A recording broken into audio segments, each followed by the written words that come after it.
convidar à nossa tela Rodrigo Glatt. Sempre um prazer tê-lo por aqui. É um prazer recebê-lo no meu programa especificamente. Muito obrigado, seja muito bem-vindo ao BMC Stock. Obrigado uma vez pelo convite. Sempre uma satisfação estar aqui à disposição de vocês. Maravilha. Rodrigo, inclusive, já que eu falava aqui de Banco do Brasil, a gente tem essa ponderação que fizemos na semana passada, all-time high para Banco do Brasil. A ação muito forte, ganhando muito valor, até em disparidade com o restante do setor bancário. Há sim boas expectativas para o setor bancário para o segundo semestre. No entanto, o primeiro semestre, pelo menos esse primeiro trimestre, ele foi catastrófico, pelo menos em questão de imagem dos principais bancos do Brasil, pelo caso Americanas. Daqui a pouco, inclusive, eu tenho uma notícia sobre isso, falando sobre uma apuração interna da própria Americanas sobre esse caso desses balanços contábeis que vieram em disparidade com o que realmente acontecia na companhia. No entanto, o setor bancário sofreu, Banco do Brasil atingindo a maior cotação da sua história. Olhando para a companhia, olhando para o segmento, há justificativas? A gente consegue ficar otimista com o Banco do Brasil, mesmo atingindo esse alto patamar? A operação do banco, a operação do setor bancário neste momento, ela contradiz o preço de tela ou ela corrobora aqui com o setor bancário um pouco mais forte, apesar desse primeiro trimestre com o caso Americanas? Qual que é a sua visão especificamente para o setor como um todo e para Banco do Brasil especificamente?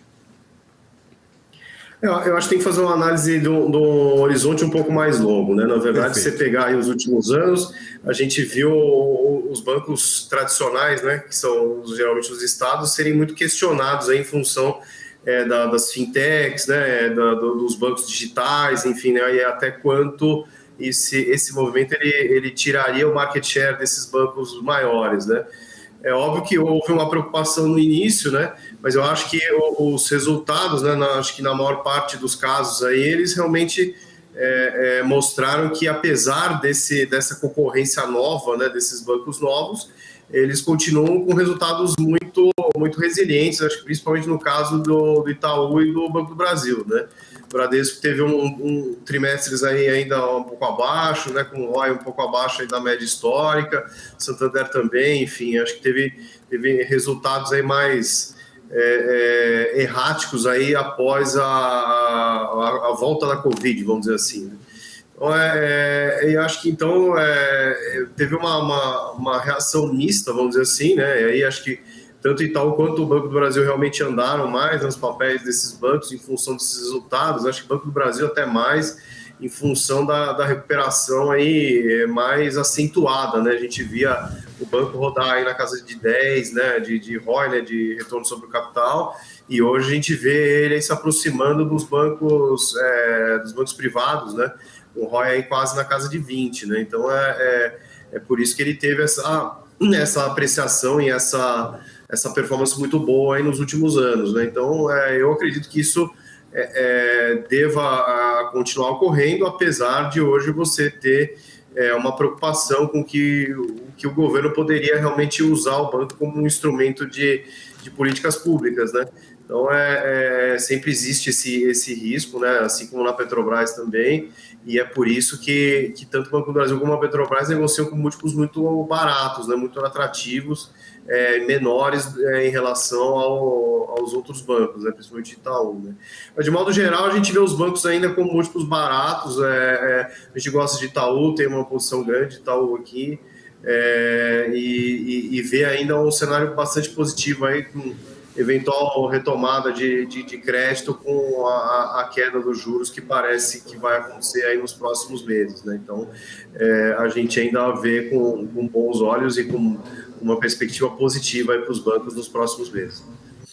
Maravilha. Inclusive, Glatt, você mencionava a perspectiva de queda nos juros. Eu sou obrigado aqui a comentar um evento que tivemos mais cedo no dia de hoje pela manhã, reunindo o Roberto Campos Neto e alguns dos principais empresários aqui brasileiros, inclusive a presença de Luiza Trajano, que faz parte do conselho ali de direção da Magazine Luiza, tirando a Magazine Luiza de lado e olhando para o setor de varejo como um todo. Nós tivemos algumas ponderações da própria empresária indicando que o custo financeiro dessas companhias está muito elevado, os juros está batendo muito forte nessas empresas de varejo. O senhor enxerga essa relação com os juros em caráter emergencial, como foi posto pela companhia, pela própria empresária, falando, precisa cair juros, porque senão a gente vai ter muito problema operacional, a gente vai acumular muito estoque, a gente não vai conseguir montar a operação. Há um caráter emergencial em relação a varejo e o atual patamar de juros, porque as perspectivas já são de queda. A gente vai ver esse juro caindo em algum momento para a economia brasileira. Inclusive, o Focus dá essa possível queda. Quem não fala em queda é o Banco Central, no entanto, claro, para colocar ali alguns panos quentes, arrefecer um pouco a situação, não gerar muita expectativa para o mercado especulativo. No entanto, a perspectiva já está dada. Nós vemos a inflação perdendo um pouco de força nesse primeiro semestre, deve recuperar força no segundo semestre. No entanto, uma inflação mais controlada, mais arrefecida. O juro vai cair em algum momento. É emergencial que o juro caia já na próxima reunião? Para o investidor que está nos acompanhando, deve apostar todas as fichas nessa queda, senão as empresas vão ter um problema sério? Ou nós já vemos aí os investidores antecipando esse movimento, ficando otimistas com essa possível queda de juros e apostando em companhias como é o caso, claro, da Magazine Luiza, como é o caso da Via e como é o caso do restante do setor de varejo, até empresas de construção, empresas ali que precisam de bastante capital para financiar as suas operações. Há um sentimento emergencial em relação a juros, pelo menos neste momento? Ou dá para esperar, o investidor ele pode ficar otimista apenas com a expectativa, com essa perspectiva de queda futura dos juros, e se não cair na próxima reunião, ele não deve ficar alarmado, desesperado, porque o juro não caiu. Como que o senhor está avaliando a saúde desses segmentos? Eu acho o seguinte, primeiro não é que o Banco Central não queira que os juros caiam, na verdade ele está esperando que sejam reunidas as condições para que ele inicie um processo mais gradativo de queda, né? E isso provavelmente vai acontecer agora no segundo semestre, em função de tudo que você falou, né? Principalmente da queda dos índices de inflação, né? Um PIB um pouco mais um pouco melhor aí no primeiro trimestre, então uma situação fiscal talvez um pouco melhor, enfim. Tudo isso, né? Esse cenário que o Banco Central está olhando para poder eventualmente cortar os juros, né? E até o próprio Campos Neto já sinalizou agora nas últimas semanas que ele vê condições, né? Vê que condições estão sendo criadas para que isso aconteça, né? Então não acho que seja emergencial, acho que existe uma campanha na mídia que parece que é fácil ou é mandatório que os juros caiam. Não, né? Isso não existe, né? A economia não funciona desse jeito. Isso daí é um processo, né? Um acompanhamento em que há uma calibragem dos juros para que não haja um cenário inflacionário que se torne descontrolado, né? E a gente tem uma situação fiscal razoavelmente controlada, vamos dizer assim. Então, não acredito que seja emergencial, mas provavelmente a gente vai ver o início da queda dos juros. Claro que para as empresas é um cenário benigno, principalmente empresas como Magazine Luiza, que dependem muito do crédito, né? Essas empresas mais ligadas ao varejo que financiam, né, os seus consumidores a consumir os produtos, de fato, elas têm uma situação mais delicada, né? Agora, é curioso também que essas empresas também elas deveriam ter uma política mais restritiva de crédito quando se tinha uma visão mais clara de uma subida dos juros, né? Então, eles deveriam ter controlado melhor para não ter chegado nessa situação de alavancagem. Boa parte delas chegou, né, numa situação de alavancagem muito delicada ou ruim, né? Uma coisa que dificultou muito aí a progressão dos negócios aí delas nesses últimos meses, né? E por isso que as ações caíram, né? Refletiram esse cenário pior, vamos dizer assim.